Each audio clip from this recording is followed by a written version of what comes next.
غوث پاک دریا کے کنارے جا رہے ہیں، ایک بڑھیا رو رہی ہے، بڑھیا بڑی عمر کی رو رہی. کیا ہوا؟ کون ہے آپ؟ فرمایا میں عبد القادر. اس نے کہا آپ غوث پاک ہو؟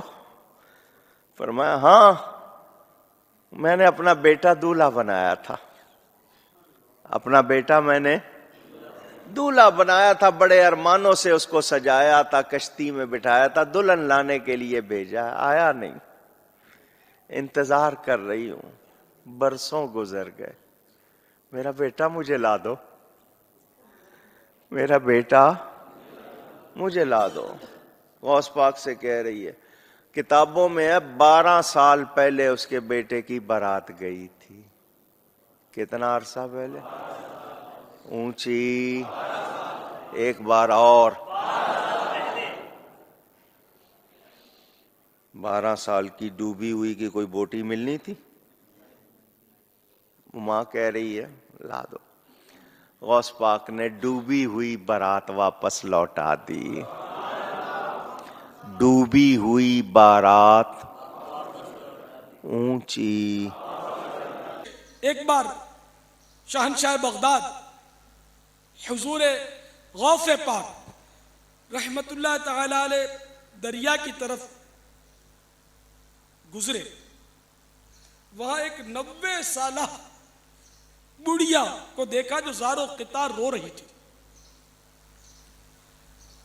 ایک مرید نے بارگاہ غوثیت مآب میں عرض کی، یا مرشدی، اس ضعیفہ کا ایک اکلوتا خوب رو بیٹا تھا، بیچاری نے اس کی شادی رچائی، دولہا نکاح کر کے دلہن کو اسی دریا میں کشتی کے ذریعے اپنے گھر لا رہا تھا کہ کشتی الٹ گئی اور دولہا دلہن سمیت ساری بارات ڈوب گئی.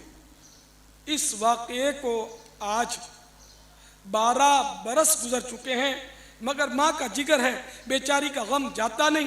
یہ روزانہ یہاں دریا پر آتی اور بارات کو نہ پا کر روک دھو کر چلی جاتی ہے.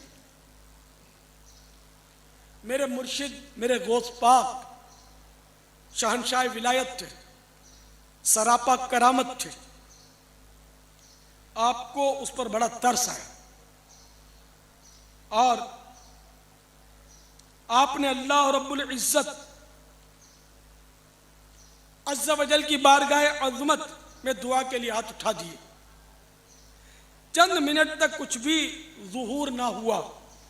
بیتاب ہو کر بارگاہ خداوندی میں عرض کی، یا اللہ عز و جل اس قدر تاخیر کیوں؟ ارشاد ہوا، اے میرے پیارے، یہ تاخیر خلاف تقدیر و تدبیر نہیں. ہم چاہتے تو ایک حکم کن مانے ہو جا، یعنی ہم کہتے ہو جا تو تمام زمین و آسمان پیدا کر دیتے، مگر بمقتضائے حکمت ہم نے زمین و آسمان 6 دن میں پیدا کیے. بارات کو ڈوبے 12 سال بیت چکے ہیں، اب نہ وہ کشتی باقی رہی نہ ہی اس کی کوئی سواری. تمام انسانوں کا گوشت وغیرہ بھی دریائے جانور کھا چکے ہیں. ریزے کو اجزائے جسم میں اکٹھا کروا کر دوبارہ زندگی کے مرحلے میں داخل کر دیا ہے. یہ اللہ تعالیٰ نے یہ اللہ کی قدرت ہے. وہ چاہتا تو کن سے اسی وقت سب کچھ ہو جاتا، لیکن بہرحال اس کی قدرت ہے، اس کی مشیت ہے. تو یہ فرما کر ارشاد ہوا، اب اس بارات کی آمد کا وقت ہے. ابھی یہ کلام اختتام کو بھی نہ پہنچا تھا کہ یکایک وہ کشتی اپنے تمام تر ساز و سامان کے ساتھ معدولہ دلہن و باراتی سطح آپ پر نمودار ہو گئی اور چند ہی لمحوں میں کنارے آ لگی.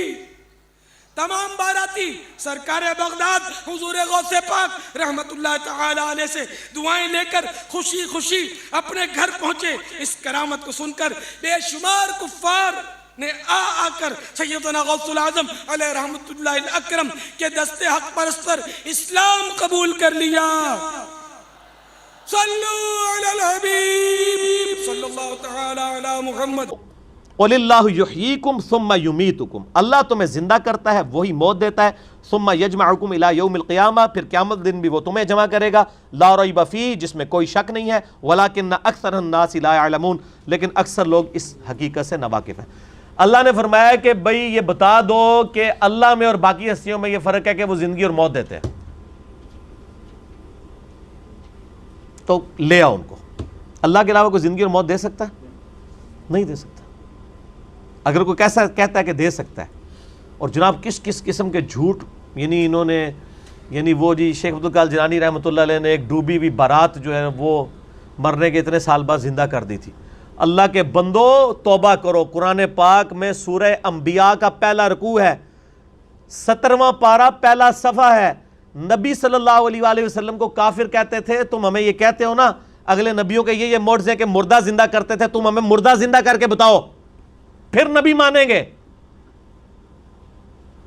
تو اللہ تعالیٰ نے فرمایا کہ ان سے فرما دو کہ معجزات اللہ کے پاس ہے، وہ کوئی معجزہ اس قسم کا نہیں۔ نبی صلی اللہ علیہ وسلم نے بھی کوئی مردہ نہیں کبھی زندہ کیا۔ حضرت عیسیٰ علیہ السلام کا قرآن میں ذکر آتا ہے کیونکہ ان کا معجزہ وہ تھا، ہمارے نبی کا معجزہ قرآن ہے، جیسا کہ موسیٰ علیہ السلام کا معجزہ عصا تھا۔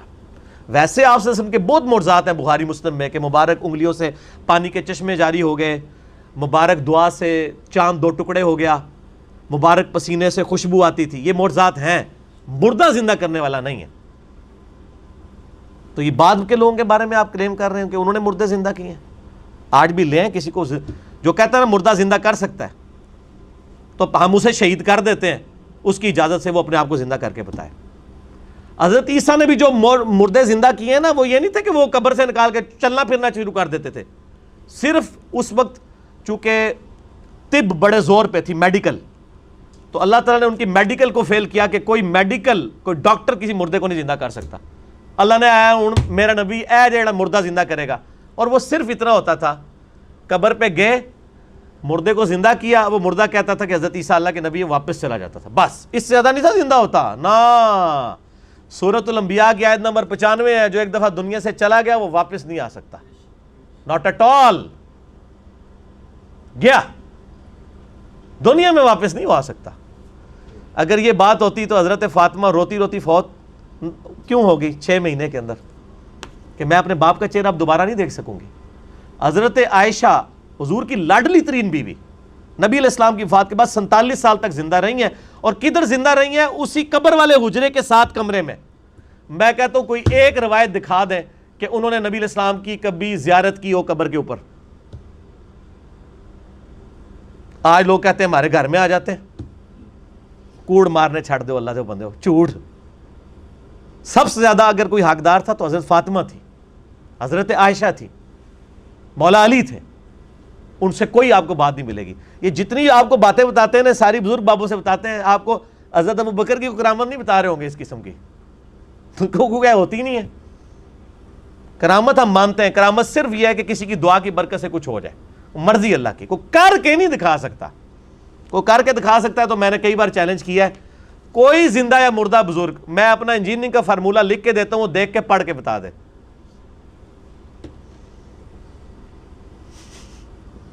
وہ جن کو چیلنج دے رہے ہوتے ہیں وہ کہتے ہیں نہیں یار نہیں پڑھ سکتے ہو۔ اللہ تو پڑھ سکتا ہے نا، میں اگر کوئی فارمولہ لکھوں اللہ تو پڑھ سکتا ہے نا۔ اگر آپ مانتے ہیں کہ اللہ ان کو پڑھاتا ہے، اللہ ان کو سب کچھ اللہ دیتا ہے، تو پڑھن نا پھر۔ اور میں تو اس سے بڑی بات کرتا ہوں، ان کی آپ نمازیں سنیں، یہ نماز بھی صحیح نہیں پڑھتے ہوتے۔ میں نے کئی لوگوں کی نمازیں سنی ہیں، نماز غلط پڑھ رہے ہوتے ہیں۔ ایو النبیوں کو میں نے بتایا نا، ادھر ایک بہت بڑے پیر صاحب تھے جیل میں نام نہیں لیتا، ایک دن میں نے ان کی نماز سنی، ہم وہ بھی شغل میلے میں بیٹھ گئے نماز سنانے کے لیے۔ نماز میں پڑھ رہے السلام علیکہ ایھا النبی، مرید ہزاروں ہیں جن کو انہوں نے جنت میں لے کے جانا ہے، نماز ایھا النبی 25-30 بندوں کی موجودگی میں۔ اور بھی بڑی غلطی یہ تھی، یہ موٹی سی مجھے یاد رہ گئی، میں کہ یہ کیا پڑھ رہے ہیں؟ وہ بچپن سے نماز یاد کی تھی، اسی طرح چل رہی تھی، باقی عین ہا تو ہے ہی کوئی نہیں تھا نا، وہ تو چھڈ ہی دو، وہ تو میں گل ہی نہیں کہ میں زبر زیر کی غلطیاں ایھا النبی۔ اور یہ وہ ہیں جو کہہ رہے ہیں اسی جناب تہاڈا بیڑا تار دینا، نماز نہیں آتی، دعوے ہیں۔ میرے پاس کئی لوگ آتے ہیں نہیں وہ ہمارے سلسلے میں بیعت ہو جائیں، میں نے کہا آپ کا پیر مجھے صرف یہ 17 اذکار جو فرض نماز کے بعد کہنا وہ مجھے زبانی سنا دے، میں بیعت ہو جاؤں گا۔ آج تک دنیا کا کوئی پیر سامنے نہیں آیا، 17 اذکار ہیں فرض نماز کے بعد، لوگوں کو کتنے آتے ہیں؟ 4 یا 5. آیت الکرسی، تسبیح فاطمہ، اللہ اکبر، استغفر اللہ، اللہم انت السلام. تہاڈی تے گنتی مک جانی ہے 5 تو بعد. اے 17 اذکار لکھے ہوئے گرین کارڈ پہ جو نبی صلی اللہ علیہ وسلم کرتے تھے، دنیا کے کسی پیر کو نہیں آتے ہیں. وہ 24 اذکار بلو کارڈ پہ لکھے ہوئے ہیں جو صبح و شام کے اذکار ہیں نبی علیہ السلام کے. کتنی کتنی مشکل دعائیں ہیں بخاری مسلم میں، کسی پیر کو نہیں آتی ہیں. میں اس سے بڑا چیلنج کہتا ہوں، یہ دیکھ کے پڑھ کے بتا دیں. یہ اتنی مشکل عربی ہے کہ جس نے پہلی دفعہ پڑھی ہو وہ اس کو ایک دفعہ پڑھ کے صحیح پڑھ ہی نہیں سکتا. ابھی تک تو سارے فیل ہوئے ہیں. تو پھر یہ کہنا کہ ہم لوگوں کو نبی علیہ السلام تک پہنچاتے ہیں، اور تسی آپ تے پہنچے کوئی نہیں ہوئے ہو. اللہ تو بندے ہو، نبی علیہ السلام تک وہ پہنچا ہوا ہے جو نبی علیہ السلام کے طریقے پہ ہے، جو آپ نے فرمایا ہے، جو آپ نے وظیفے بتائے ہیں. باقی تو آپ کے خود ساختہ چیزیں ہیں. وہ جس طرح ہندوؤں کے ماننے والے اپنا وہ کرتے ہیں، آپ کے ماننے والے آپ کو سکھا رہے ہیں. نبی علیہ السلام کے ساتھ کوئی تعلق نہیں ہے. نبی صلی اللہ علیہ وسلم جو کچھ دے کے گئے وہ یہ موجود ہے اس میں، وہ اس قرآن کے اندر ہے. باقی سب کچھ آپ کے بابوں نے آپ کو دیا ہے، اس کا دین سے کوئی تعلق نہیں ہے. ٹھیک ہو گیا جی؟ اور ویسے بابوں کے اوپر کوئی ناراض بھی نہیں ہونا چاہیے، کیونکہ سارے ایک دوسرے کے بابوں کو نہیں مانتے. جب سارے ایک دوسرے کو نہیں مان رہے ہیں تو ہم کہہ رہے ہیں سارے ٹھیک کہہ رہے ہو، کسی کے بھی نہ مانو. ایک بندے کو اپنا امام بناؤ، امام اعظم محمد رسول اللہ صلی اللہ علیہ وآلہ وسلم صلاۃ تسلیما کثیرا کثیرا. ٹھیک ہو گیا جی؟